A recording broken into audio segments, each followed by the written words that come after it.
हमारी घर में से कनिया राजा जी कनी डांस कर सकता डांस कर सकता ये बतिया डांस कर सकता है डांस कर दे मैं नौजवान खुश हो जाए हमारी घर में से कनिया राजा जी हमारी घर में से कनी अपना भाव में कहो कन्या बन जा जनल नु की चूल्हा बेकार बा जना में ताव नहीं खे पड़ोसी बेकार बा जेकर से लगाव नहीं खे मेहरारू बेकार बिया जेकर में छाव नहीं खे अच्छा लकार बेकार बा जेकर में भाव नहीं आ ओहिल ओहिल बेकार बा जेकरा घर सजाव नहीं खे हां वाह वाह से हां हने से ये तो बुझाता कि नमाज पढ़े चल चले ये ठीक लगता कोनो बात तनी डांस को जान करू कैसे कैसे बोलू राजा वाला करबू तो कहताड़ी घर कहो डांस देखलिए न तुम तनी हाला को के कहलो कहो अरे इतना ढेर क्या कह के बताना है बताइए कहताड़ी घर में से कनी आए राजा जी आ सबका से आगे ललटनी आए राजा जी हाय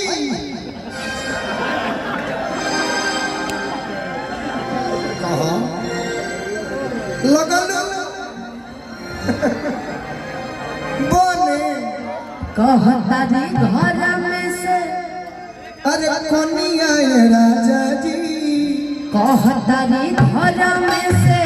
कनिया ये राजा जी पैसा ले लो तब नृत्य हां नृत्य का नाम है सरकार हमारा से कहब हमार बहिन बनी उन्हें कह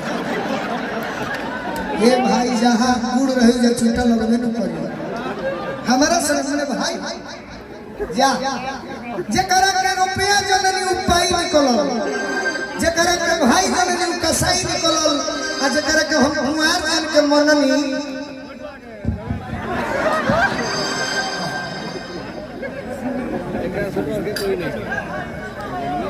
जितेंद्र मौसा के साधु के लड़का जा नमो बान पूछो दीपक जी चलिए आओ अनुकुमार तनी कह तारी घर में से कनिया रे कहतारी घर में से कनिया ये राजा जी ना तनी हिल के कह ठीक है अब नमाज अच्छा नहीं के ठीक तू हिला ना भाई चलिए हम दे कितना दिन में हर का तैयारी होई बा अच्छा कहतारी घर में से कनिया ये राजा जी सबका से आगे ललटनी आए राजा जी कहतारी घर में से कनिया ये राजा जी कहतारी घर में से कनिया ये राजा जी सारी डांस पर खुश हो गए मढ़ौरा के विधायक जी के तरफ से 11,000 सहारा के 11,000 हमरा के लबा हमनी के रौरा सब के 500 फ्री में विधायक जी अच्छा पैसा ना दे तो हमनी के काम ना हो जा फंड मांगो तो टक जी नीतीश जी पैसा में फंसा दी तो पैसा 11,000 भेजवावे के कोशिश कर अच्छा हमनी के ही है बा कब लॉकडाउन मोदी जी लगा दी है भिंडी पाफत हो जाए यही तरी जानकारी अनुपमा मित्र मित्र मित्र आओ अनुपमा है ना अब हम ले अरे बड़ भैया वहाँ के 11,000 देव नु कल 1 लाख हो जाए विश्वास लिखे तो देख यही तरी जानी जानी कि लॉकडाउन नहीं रही जितेंद्र भैया तो फेसबुक पर सभे चलावत हुई तो एक दिन देखनी फेसबुक पर 10 गो गायक के जेकर बियाह भई रहे मेहरारू जो फोटो डाला सेल्फी किचन में घुस के आज मैंने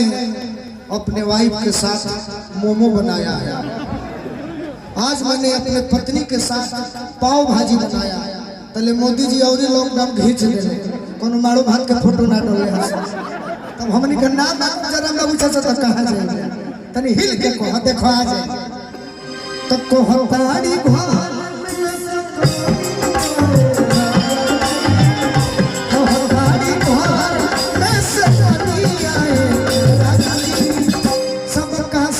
से